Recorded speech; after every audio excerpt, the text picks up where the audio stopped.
లెక్కింపునకు 42 టేబుళ్లు ఏర్పాటు చేశామని కర్ణన్ చెప్పారు.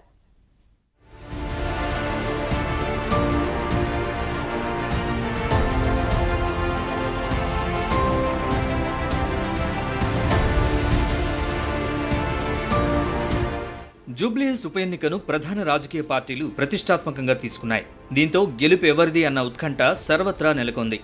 ఉప ఎన్నికల ఓట్ల లెక్కింపునకు సర్వం సిద్ధమైంది. యూసఫ్గూడ కోట్ల విజయభాస్కర్రెడ్డి స్టేడియంలో శుక్రవారం ఉదయం 8 గంటలకు కౌంటింగ్ ప్రారంభం కానుంది. దానికి సంబంధించి అన్ని ఏర్పాట్లు పూర్తి చేశారు. షేక్పేట్ డివిజన్ ఓట్లతో లెక్కింపు ప్రారంభమవుతుంది. ఎర్రగడ్డ డివిజన్ ఓట్లతో పూర్తవుతుంది.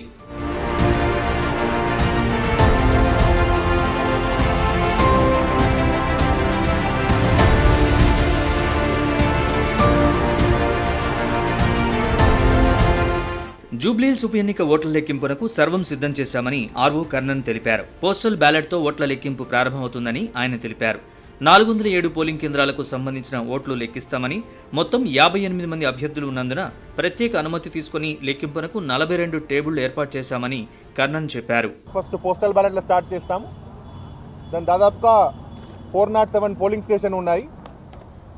10 రౌండ్స్ చేస్తున్నాం. 42 టేబుల్స్ ఉన్నాయి. జనరల్గా 14 టేబుల్స్ పెడతాము. స్పెషల్ పర్మిషన్ తీసుకొని 42 టేబుల్స్ పెట్టడం జరిగింది. బికాస్ క్యాండిడేట్స్ 59 క్యాండిడేట్స్ ఉన్నారు. సో టైం పడుతుందని చెప్పి 42 టేబుల్స్ ఇవ్వడం జరిగింది. 10 రౌండ్స్ మ్యాక్సిమం చేయడం జరుగుతుంది. Counting staff total 186 members counting staff ఉన్నారు. దానిలో కౌంటింగ్ సూపర్వైజర్, కౌంటింగ్ అసిస్టెంట్, ప్రతి టేబుల్లో ఒక కౌంటింగ్ కోసం మైక్రో అబ్జర్వర్ కూడా ఉంటారు. దీనిలో ముఖ్యమైన అంశం ఈసీఐ పోర్టల్లో results.eci.government.in కంటిన్యూస్గా అప్డేట్ చేస్తూనే ఉంటాము రిజల్ట్. ఓట్ల లెక్కింపు కేంద్రం వద్ద 250 మంది పోలీసులతో బందోబస్తు ఏర్పాటు చేశామని నగర జాయింట్ సిపి తఫ్సీర్ ఇక్బాల్ తెలిపారు. 15 ప్లాటూన్ల సిబ్బందిని రప్పిస్తున్నామన్నారు. 144 సెక్షన్ అమల్లో ఉంటుందని, అనుమతి ఉన్నవారు మాత్రమే లెక్కింపు కేంద్రం వద్దకు రావాలని సూచించారు.